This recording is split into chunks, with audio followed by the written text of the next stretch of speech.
there's just an anointing happening right now. Now, I've lived here a while. I've spent half my life here. The rest of my half of my life's coming up.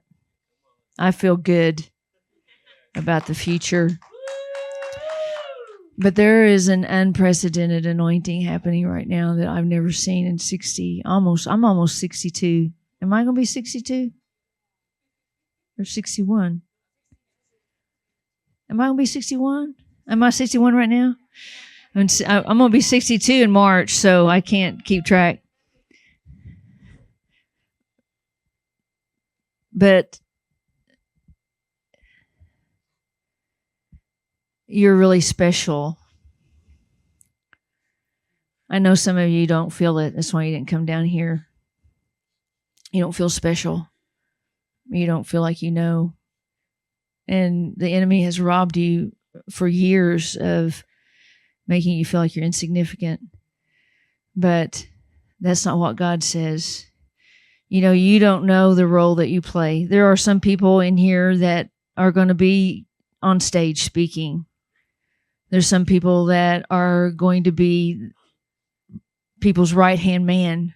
There's some people who are just going to be in the background praying. But there's roles to fill. And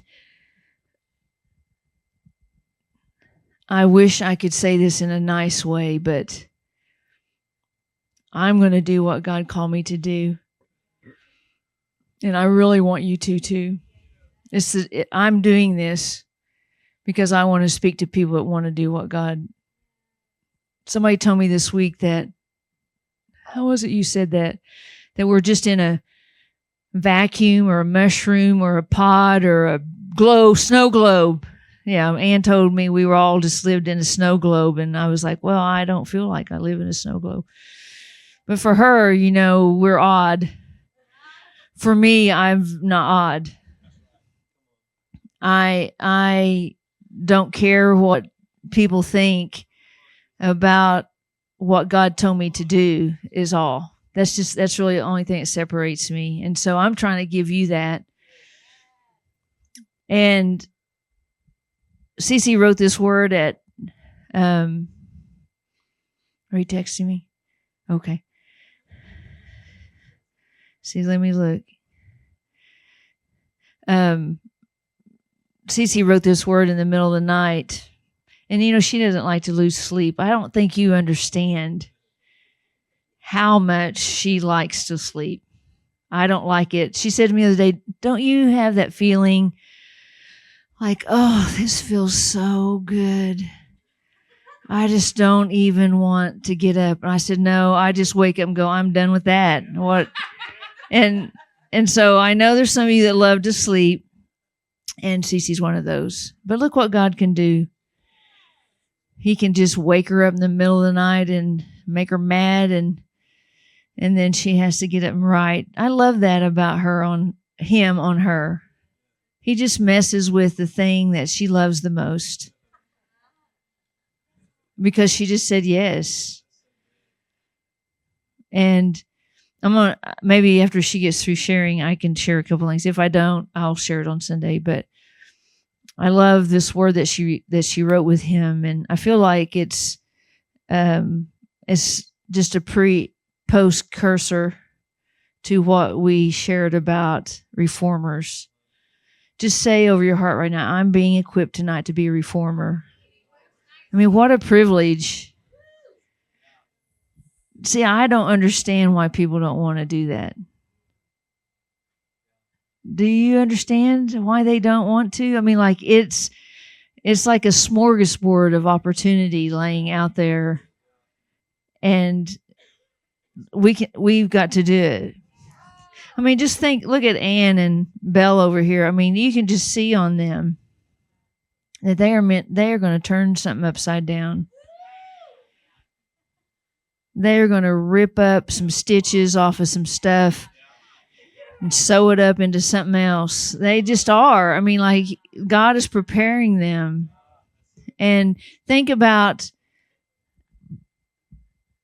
how fortunate you are for God to be remaking your past and not caring about it and actually using it. I think Kristen's such a great example. I wish I knew more about her story, but I just love how God takes us through hell to just show us how strong we are.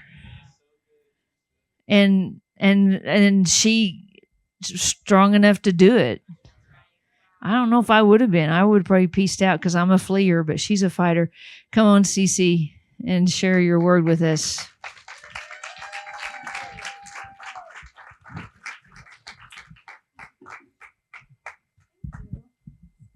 Thank you. What a beautiful night, right?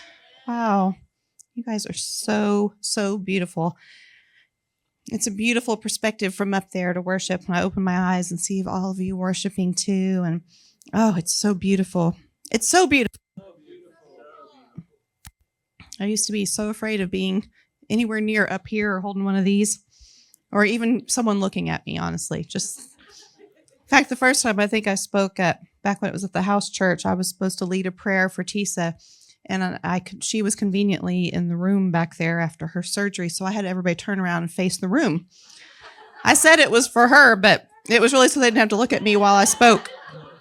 Yeah, it worked out.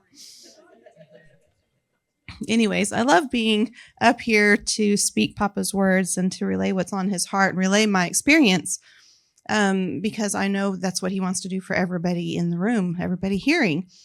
And so I would say that this word and what he's just such a good father. We've been talking about entering into this new season. It's just, doesn't everything just feel new? Like crazy new, crazy levels of new. Just the fact that it's the new year, we released the word of the year, and then we've had the inauguration, and things are changing in the world. I mean, stuff's happening at a crazy rate. I've never seen it in my lifetime. I didn't know it could be like that. And so, but with that, you've heard several of us say, I think, a few times that we can feel a lot of different things. It can be disorienting to have change happen that fast and so much just be in the atmosphere and in the spirit realm, and it can be intense. And so I did wake up the other night. I mentioned it to you when I shared the last word that I read, that I'll have these roller coaster of emotions lately. And that's one of the ways that the Holy Spirit speaks through me, is through my feelings. And so I've noticed this crazy intensity of this roller coaster just keeps happening.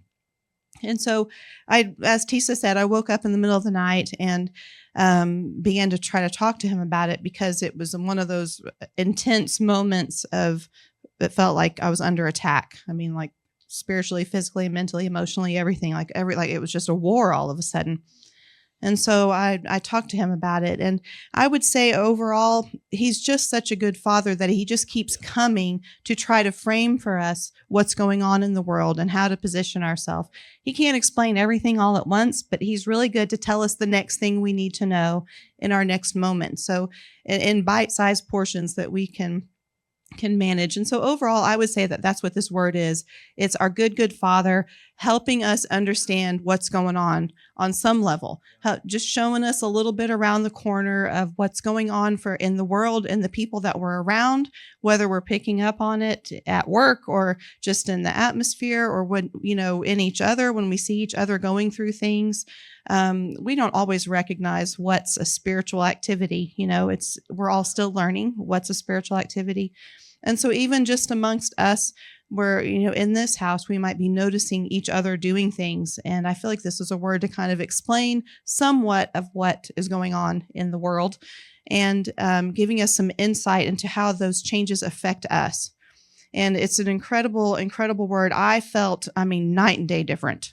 Night and day. It was such a drastic experience. Like, I felt so bad. Okay. So bad, so bad. And then when it lifted and I started to receive from him, it was just like, well, I'm ready to go to the circus now. I'm like, where's the cotton candy and ice cream? Like, let's celebrate, It was so good. And so that's what he wants to do, is release us into that freedom and that peace of and excitement of what he's doing in the world right now. So I'm not going to read all the feelings that I poured out to him this time, but I would categorize them like this. I was feeling like there's a lot of unknowns going on. Like I'm not steady on my feet. There's no steady ground beneath my feet. I was having a real difficulty seeing the future, a lot of hopelessness, like just somehow not able to get that drive inside to go forward. It seemed real dormant, and a lot of hopelessness, anxiety, easily overwhelmed, not knowing what to do.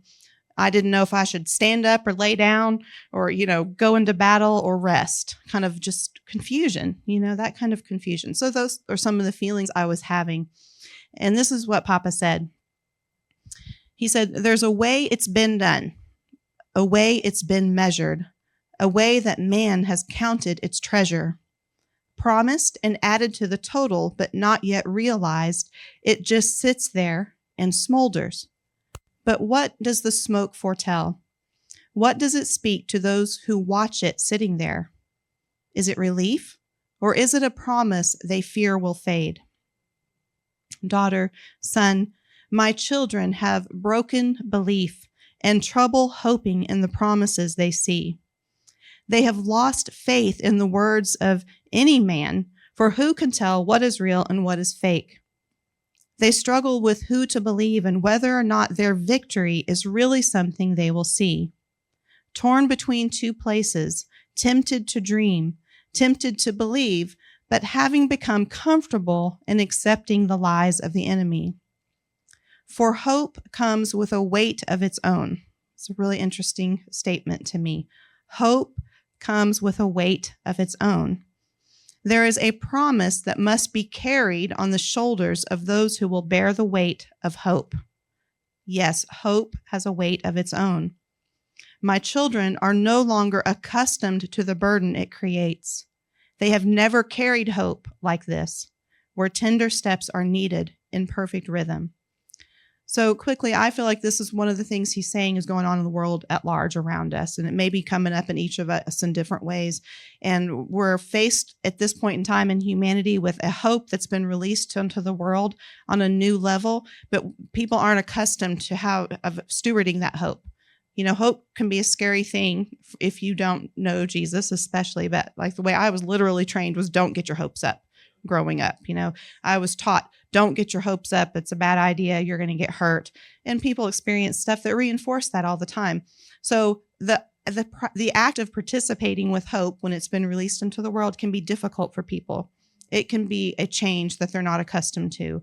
And so we have to recognize that a hope comes with a weight of its own, as good as hope is, and that it's a promise that must be carried on the shoulders of those who will bear the weight of hope. And it reminded me of when Tisa was talking about the Ark of the Covenant, when they moved it back in the day, they had to put it on poles to carry it. So not one person didn't carry it. Multiple people had to carry it. They had to walk carefully with the Ark in mind, which of course represented the presence of God himself. And I felt like that was something he was calling us to do, was to be willing to carry the weight of hope for the people around us, for the community, for the people at work. And I just remembered this, that if you read any of the supplemental material in our Word of the Year, the Dreams of My King's Word, I think it was that one, he spoke to me about hope there too, that hope was what was needed for people to be able to dream with God again. So there is this big emphasis on hope. In fact, ironically, I'm just putting the pieces together. This is how the Holy Spirit works. Okay. I have these little words, sculptures on my dresser at home, like love and goodness and hope. Well, the hope one got knocked off the back of my dresser the other day, and it fell to the ground and broke into a bunch of pieces. So the hope fell off the dresser, and I've picked it back up and I've placed it together to see if I could super glue it. So that's my plan. I'm going to try to super glue it. I'm going to put that hope back together. But hope is alive. It is. But some people, hope is broken, and they don't know how to carry it, and it can't stand up on its own. So we need to be able and willing to steward the promise of hope. And I believe he wants to speak to us in this season of how we do that. How do you give hope away? How do you distribute hope in your day? And that word, the Dreams of My King, Kings has one little nugget I know of that speaks to that, about how to distribute hope and carry the weight of hope for others around us. So he went on to say that his children, ask themselves, is this like the days of old where rituals ruled and were the only hope? Was religion right after all, in all it said to do and say and how to hold yourself the perfect way? Or was grace the real truth? Was grace the truth that set me free? And if so, am I still allowed to live this way? The air just seems different, they say. The rules of the land have changed, and while the change comes in the name of something I should celebrate, I'm not sure where the line between truth and fiction really lays. The shifting sands have made them question, made them wonder, stirred up doubt as they wonder what is real. They'd made peace, you see, with the plans of the enemy. They'd accepted their captor and decorated their chains, deciding to make the best of their fallen state. They have lost the ability to dream beyond the confines of their restraints and have exchanged vision for make-believe, calling bitter sweet. Again, I think that's about the people we need to be aware of. Other people around us might be experiencing those things, and they may pop up in us occasionally at least. But he went on to say, but daughter, son, you have heard me all along. You have known this anchor that you're now calling on. You have not lost your way or forgotten anything. So listen to me. Look into my face. Look into my eyes. You've been staring for too long at the wrong thing. Look into my eyes. Look into my eyes and don't look away. You may feel the strain within the atmosphere, but you are still right here with me. You may sense the tide pulling out and back in again and all that stirred up with it, but you are still here with me. You are still right here with me. So take a deep breath. Take me in.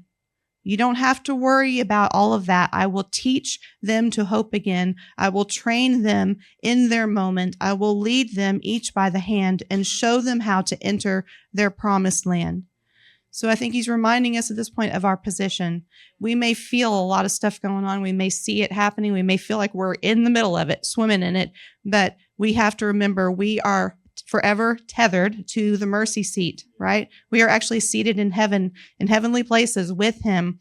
So we need to remember that was an emphasis of the word of the year too. Where are we anchored? So even though this is going on, if we remember our anchor, then we can participate with him in teaching others to hope and training them through their moments and leading them by the hand. And then he began to talk to me more about this new thing we've entered into. He said, come, let's flip the script. You feel a focus on an end, as if there's nothing beyond this step. Remember I said I was having trouble seeing beyond, and I was having a hopelessness about the future that was unusual for me. And so there was an emphasis like I was at this end of some kind. He said, perhaps you could see that not as a loss or an unwillingness to go on, but instead as an arriving at your destination. He said, stay here with me. Don't bail out so quick, because I was still in a war at this point, and I was like, I don't think so. That's not it. That's not it. And he's like, don't bail out so quick. Hear me out. Hear me out on this. I'm telling you, like it happens for me. So he said, a new day has dawned. A new world is forming right before your eyes. You have walked through a door after fighting for so long to reach it. There is more beyond this new door, now swung wide and standing open. But you have grown accustomed to climbing uphill to reach this place. You've grown accustomed to pressing upward in a certain way.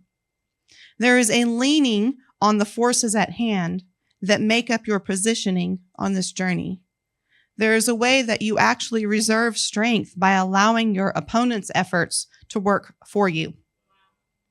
Just like you've seen on movie screens, when someone is pressing against a locked door, leaning against it with all their weight, the door that won't open, the obstacle that's in the way, is actually holding their weight.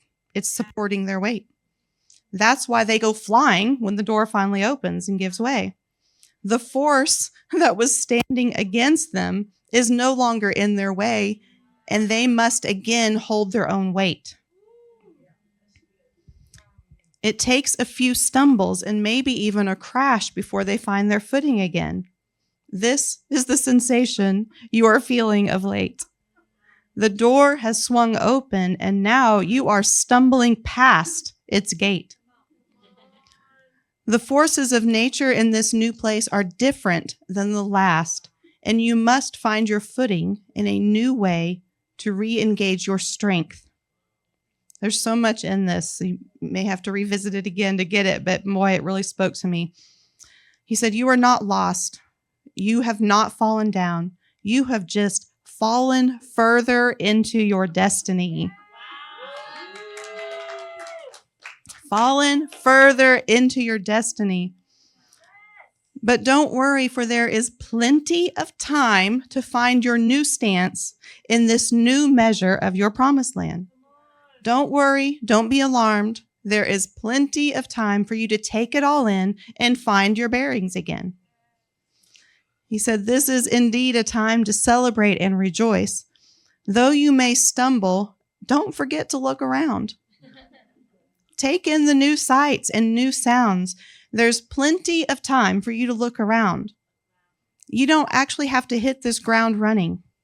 There's not an enemy around the corner about to pounce. You can enjoy the victory and slow down. Every day isn't meant to be a battle to take new ground. There's so much here, right here in this moment, right in this place, that I would love to show you. And he said, if you remember from our word of the year in 2024, remember what our little slogan was? Look to the door in 24, you know? And so now we're growing high and higher, growing high in 25. Yeah, so look to the door. He said, in 2024, you look to the door. In 2025, you enter what's on the other side. Okay? So I love how he ties that all together from last year even. In 2025, we're entering what's on the other side of the door that we looked to last year. He said, it's all brand new again. You see, there are new flowers and mountains and majestic sceneries. There is new rain, in fact. It will feel different against your skin. I can't wait for the smile it will surely bring as you lift your face to drink of it. Yes, there is so much here for us to see, to explore together, to revel and wonder. There are new shores for us to travel, new sand to feel beneath our feet, new water to wash up and recede. There is a new rhythm here, as if time itself keeps differently. I've made it all new, you see, all new for you to enjoy and receive. He said, so let your worries turn back to wonder. Let your worries turn back to wonder. Tell that fear it has no place here. It doesn't fit. It has no place to land, for it speaks the language of a former day, not the language of today. Now, this is a really powerful part, okay? If you can get this, the language of fear is not spoken in this new place that we've entered to. It's like if you've ever gone to a foreign country, they don't speak the language. If your last country, you know. So necessarily, so you go, it's that new. He's trying to get us to see how new it is. He said, it's the language, not the language. It has no place to land, for it speaks the language of a former day, not the language of today. Now, today is in all caps, and I'll tell you more why in just a minute. He said, yes, there is a new language here in this place, the language of promise. The language of promise. This is an invitation for us to learn to speak a new language. Madeline, I know you love languages over there. The language of promise, where every word you hear has promise embedded. You will learn its flow and feel, and soon be fluent in speaking it as well. Elohim, in all caps, are its vowels. Elohim are its vowels, and I am the period at the end of every sentence. Yes, you will learn to speak it well and will delight in the bold beauty of how it sounds. Now I'm serious about this. This is a very metaphorical, I know, but I'm telling you, there's also a literal application for this, that when I thought about it this way, if I'm talking with somebody in community and what they say to me lands wrong and it starts to hurt my feelings or offend me or scare me or whatever, then I literally feel like he's saying there's something different in those words that I haven't heard before, because I used to hear those words through the language of fear. But now we're in a new world, a new place where this language is the language of promise.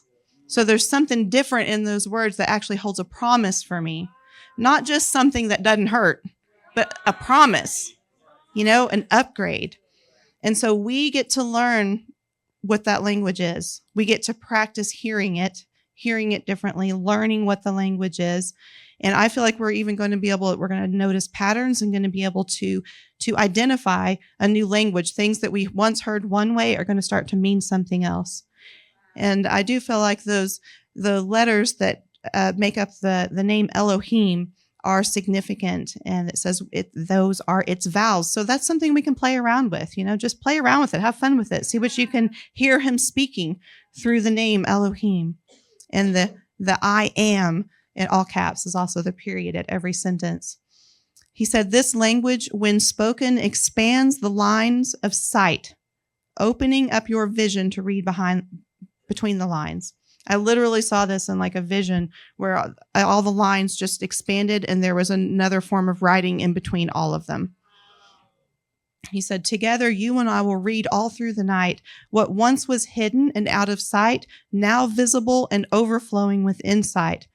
For every one line, you will now see 4 or 5 as I open the scrolls for this new season of your life.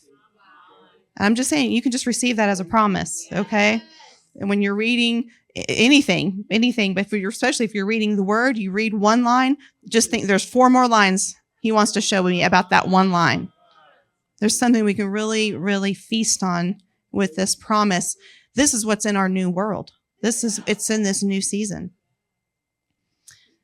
He said, daughter, son, you can delight in this new place you've stepped into. You can breathe deeply its wonders and allow every delicious morsel to melt in your mouth. Take your time. Take in the sights. Look with expectation into all that is shown in this light. There is so much to explore, so much to perceive, rolling hills full of mystery. I can't wait to show you. I can't wait for you to see. So come explore with me. And then, that would have been enough for me because I was already feeling so much better and I was so excited about this. But he's such a good father. He just knew he could keep pouring out new insights for us. So here's another incredible definition. I'd never heard this term before, but he began to talk to me about threshold transitions. He said, daughter, son, there is a cleansing of sorts that comes with these threshold transitions. Remember, he said, we looked to the door in 24, and now we've crossed over to see what's through the door. So we've crossed over a threshold. Every season has transition, but threshold transition have an additional significance. They bring a distinct difference between past and future. It is as if there is a boundary on time, one that prevents the past from crossing the threshold line. I have to read that again so you guys can really take it in, okay? Threshold transitions bring a distinct difference between past and future. A distinct difference between past and future. Most of us would say our past follows us, right? Even once we've gone way down the road and we're doing a brand new thing, it creeps in, it follows us. We've got to work through it again. We've got to do blah, blah, blah. It tends to seep in, right? It doesn't seem to be a clear black and white difference between past and future often. And he's saying there's something different about a threshold transition where there is a more distinct difference between past and future. As if there is a boundary on time. Like I hear him saying, he's like, well, you lived a past. You had a past. It was full of all sorts of stuff, but I am God and I put a boundary on your time. I put a boundary on the time like it's just reached its limit. It ran out of time. There's no more money in the meter. It just can't keep going.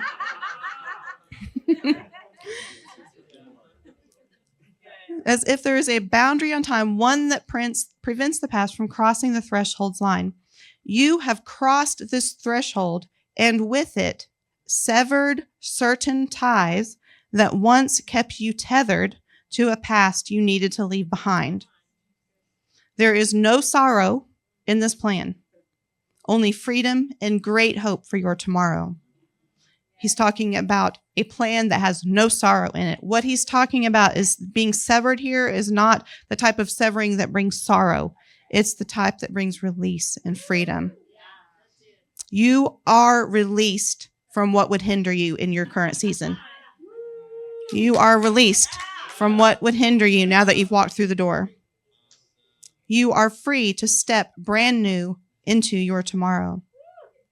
So listen not to the echoes of fear from that former day, right? He's already told us once that the language of fear doesn't get spoken in this new place. He's hitting it again. He said, don't listen to the echoes of fear from that former day. They cannot cross into this new place. The enemy's smoke and mirrors of yesterday are now nothing more than a vapor fading away. Let them. Let them. There's no need to turn and engage. Let them fade away as you walk with new freedom into today. Now, I personally, I have battled with a lot of fear in my life. I was just steeped in it growing up. And so that echo of fear is just, it seems like it's always there, right? It's just always there. But I really received a permission from him to truly believe that thing is on its way out. Even if it's like somebody's on the other side of the door and is still hollering over there and I can hear the echo of it, it's not being spoken in the new land, but even if I hear the echo of it, I don't have to worry about it because it's already on its way out. It's already on its way out. It is fading away. It is something of a former day that is fading away. It's on its way out. So I don't need to go do anything about it. Just let time take its course and it's going to go away. And so the temptation usually for me is to turn and engage with the fear, try to, tackle it and do all sorts of stuff with it. There is a time and a place where we need to identify fear. You be sure to get help with that. This isn't permission to just ignore what you're hearing from the enemy or not do that heart work and mental work of your mind. But it's saying if you already know you've dealt with something and it's just an echo, then you don't need to deal with it. You do not need to re-engage with that. It is going to fade away. You can still call and get some help to be reminded of that so somebody else can help you keep on walking. You can still do that. There's no shame in that. But just know that that thing is fading away. That was incredibly freeing to me. That was just a permission there I don't have to argue with you. I don't have to argue with that lie. I can just let it fade away. And again, today is in all caps. Let them fade away as you walk with new freedom into today. He said, receive this gift of newness I designed. It's a gift of newness by design. Okay. The God of the universe has said, I had just designed something for this point in time to take place. We just happen to be fortunate enough to live here in this time, in this place. It's a gift of newness. There is a fresh new wind blowing, a whole world that I am transforming. Your life will not be splintered because you are mine and I am the ruler of this time. Your life will not be splintered. No matter what's going on, no matter what shaking is taking place, your life will not be splintered because you are mine and I am the ruler of this time. Now, twice now, he's really emphasized this thing about today, right? The language of today, that's the language of promise, and that we can walk with new freedom into today in all capitals. And he has just really been on Hebrews 4, chapter 4, the entire chapter. I really recommend that you go read the whole chapter because you'll see so many things that have been brought up here lately, included in the word of the year and various messages. It just keeps coming back around. And I love multiple translations of Hebrews actually say it this way, but the Passion Translation puts the word called right in front of it. That just makes it have extra emphasis to me. called today. Let me read this to you. Hebrews 4, starting in verse 6, the Passion Translation. Those who first heard the good news of deliverance failed to enter into that realm of faith's rest because of their unbelieving hearts. Yet the fact remains that we still have the opportunity to enter into the faith rest life and experience the fulfillment of the promise. For God still has ordained a day for us to enter into called today. I just love that.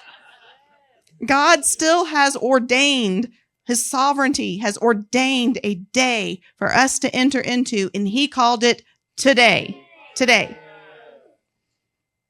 It says, for it was long afterwards that God repeated it in David's words, if only today you would listen to his voice and do not harden your hearts. This opportunity, the whole chapter is about the faith rest life. And of course, it shows in contrast those who've gone before us who never got to enter their promised land because they didn't partner their hearts with faith. They didn't partner their faith with what they heard. And so this is about how we have an opportunity, and we have to recognize the privilege of living in this time. As several of us have been saying around here lately, is that you have to understand there were generations before us of believing Christians who loved Jesus, loved the Lord and all of his ways, believed in his promises, but it was a time when God could not release it. Do you understand? Like, we are privileged to be believers where he's actually releasing it. It's not just some former thing, but we are where there's this momentum right now. And so we can really, really receive the promise of this faith rest life and all that he's saying cumulatively, that there is something significant about today, the land of today, what we're in right now. So I think that I just wanted to share that verse to emphasize again the importance of what he's saying. And lastly, I just wrote a little thing that he just continued showing me more and more things in the middle of the night. And interestingly, I had actually said to Tisa, I'd been having different like aches and pains and, needing a massage basically. And so I'm like, man, I just can't get comfortable. I can't get comfortable on my back, my shoulders, whatever, And so then I was like, I'm going to go get ready for bed. And I would just go and lay on my floor in my room. And I'm like, why does this feel so good just to lay here on the floor? And so I would just lay there on the floor. And I've done that occasionally, but this was like strangely significant, like a number of times lately that I'm just laying on the floor. And so he began to speak to me about that too. And even as I really was just trying to summarize some of what I was seeing in the middle of the night here. And so I started writing, the forces working against us, both in front of us and behind, have been dismantled by the one who has our promised land on his mind, right? Because he told us, oh, that door you've been pushing on, it's gone, it's open. And now that you've walked through it, all these things of the past have been cut off. So you understand, like, we've been living with these forces of having to shove this way, but something's also pulling us this way, like shove this way, but pulling us this way. Both of those are gone now. So in front of us and behind. So the forces working against us, both in front and behind, have been dismantled by the one who has our promised land on his mind.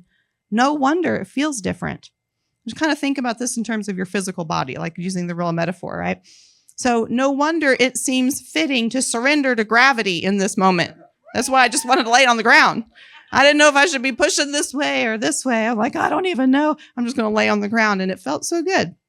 So you could say I was surrendering to gravity, just pushing me down on the ground. For laying under its weight reacquaints us with its power, with the true central force of our lives. There we are reminded that the one who holds us here is more powerful than what seems to work against us as we move forward. I literally was thinking about this scientifically. We don't really worry too much about floating up into the sky. Like, oh, I hope I stay on the ground today. We don't worry about that. Just suddenly gravity's not going to be holding us here, right? We're on this big round planet and somehow we stay on the ground. Our feet stay on the ground. And we don't even give that any recognition usually, but there's this force called gravity. We take it for granted because it's just there all the time. And we're more preoccupied with this force this way and this force this way, what's pulling me from my past or what I want to get breakthrough of in front of me. And we forget about this thing, this force that's just pushing us down here and holding us here. And it was a great imagery of what I felt like he was saying, even from the beginning of this word, that we needed to be reacquainted with the power of the true central force of our life, that it's God who's holding us here.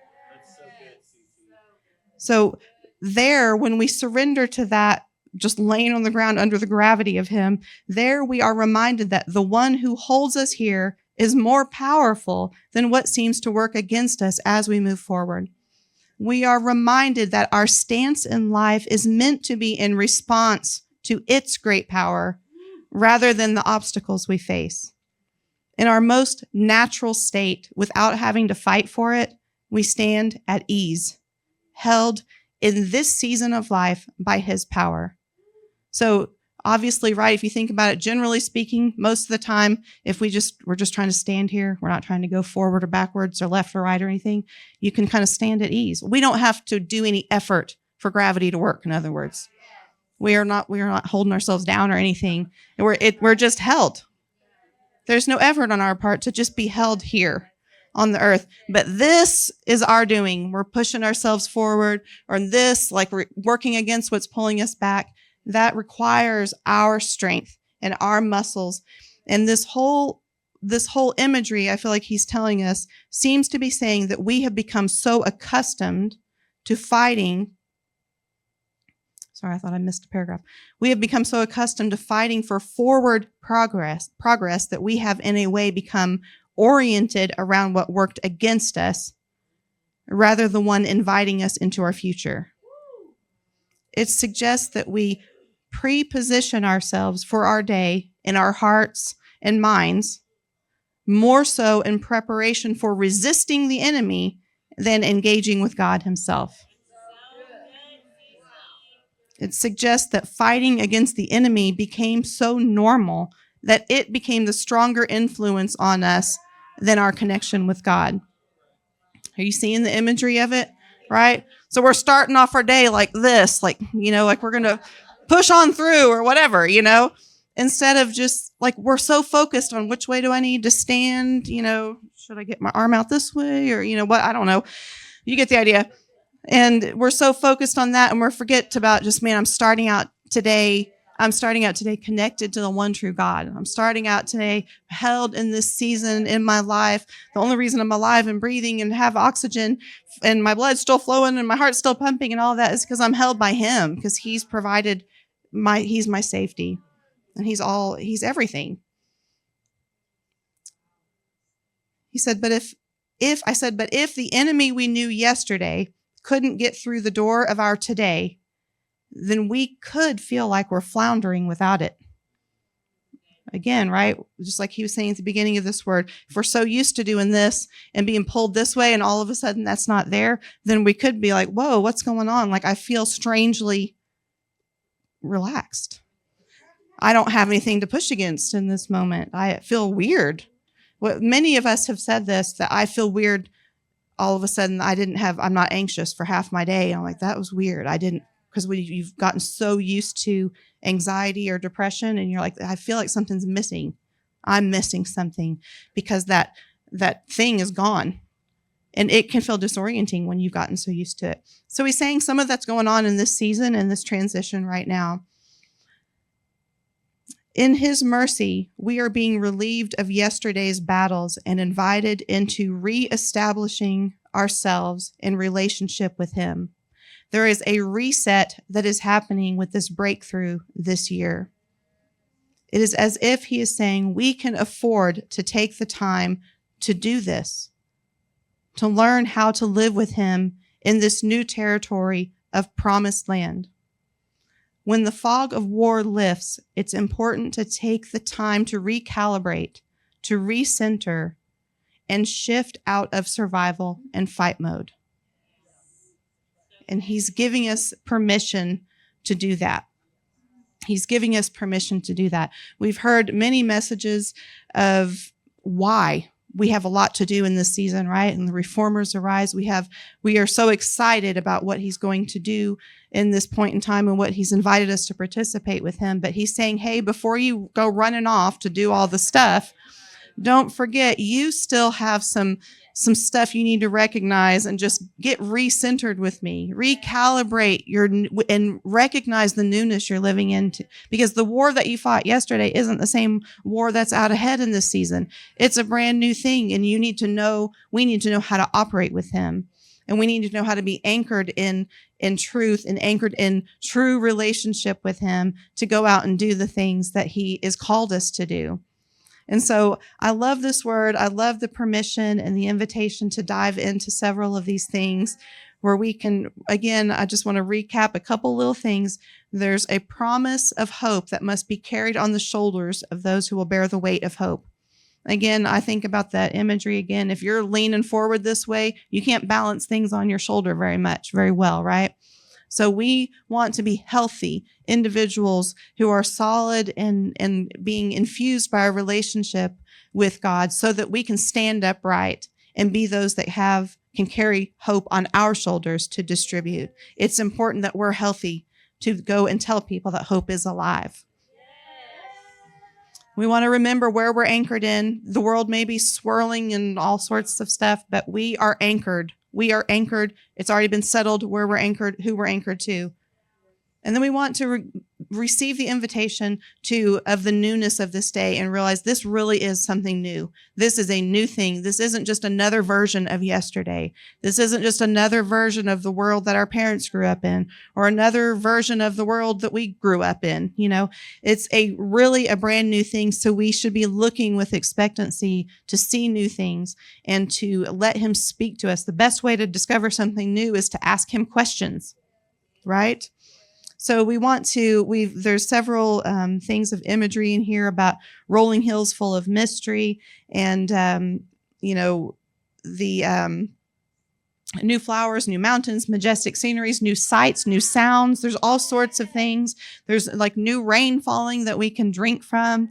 We can be looking for the newness as we go through our day. We could find this new rhythm that he said, that there is a new rhythm here as if time itself keeps differently. I, for one, have always felt like I've got this pace thing pushing me in the back, and I'm an introvert, and I tend to want to go a little slower. My pace would preferably be a little slower, but I feel like the world is faster than my pace. But he's saying there's time to recalibrate that and find a new rhythm for your life. It's a new rhythm we have an opportunity to live out of. Let your worries turn back to wonder. Learn the language of promise and be prepared that your vision is being opened up to read between the lines of things that you're seeing. And remember what a threshold transition is, and that people around us are going through those threshold transitions too, and that we are free from our past, more so than we ever have been before. We are free from our past today.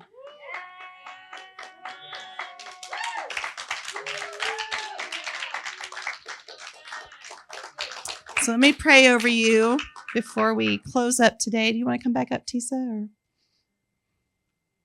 Yeah, she's coming back up. Okay.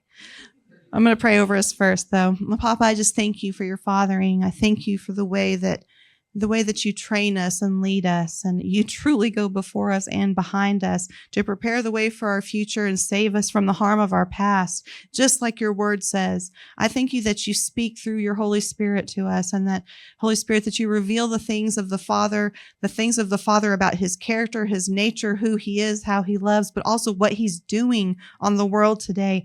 Thank you for speaking that to us, for revealing that to us, for painting a picture that we can see and imagine and dive deeply into in a personal way. I thank you, Papa. You're so good. I thank you, Jesus. You are the King of this earth. You are the King. You are the King of our hearts. We have you on the throne in our hearts, and we are looking forward with excitement to the way that your kingdom is going to grow and develop on the earth at this point in time. Thank you for inviting us to be kings and queens alongside, that you call us brothers and sisters, that you say that we are just like you and we can do what you do. So I thank you for your sacrifice that makes it all possible. Thank you for your healing, for your wholeness, for your redemption of us to make it possible for us to live in this gift of today. And so I thank you, Papa, and I pray, Holy Spirit, that you would just send a guard out around this message tonight, around this whole service tonight, this beautiful worship and the time of devotion to you. I pray that you would just place a guard around that it would not be stolen. It cannot be stolen. You said that every word that proceeds from your mouth will not return void. So we know that you did something tonight. We know that you set something in motion tonight in the hearts of every person here. And we say it will not return void, and we will ourselves stand guard over it. And we ask that you send the host of heaven also to stand guard over this message and this invitation into our today, just like never before. So I thank you, Papa. Make this personal for everyone. Keep speaking on it, breathing on it. Just continue to fan the flames. We love you, Papa. We love you. We love you. We love you. In Jesus' mighty name, amen.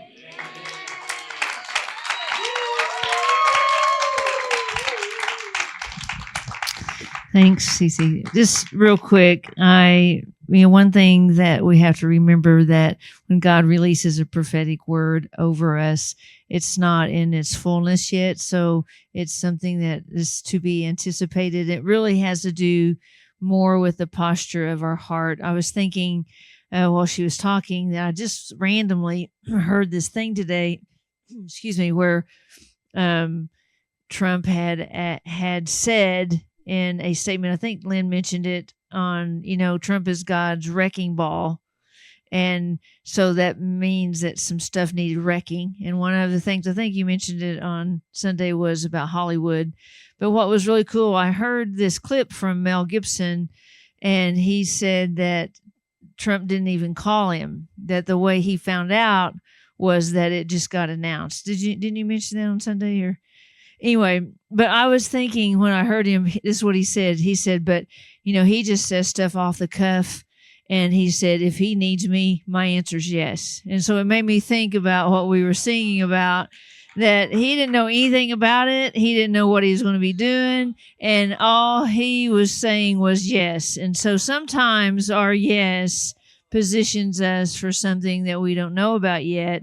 And I think if you can think about this word like that, I think this goes along with the 7 victories that we're going to be talking about from Joshua. Because once we enter into a newness, we do something with that newness. We just don't act the same way that we did before, right? Can you tell yourself to act different?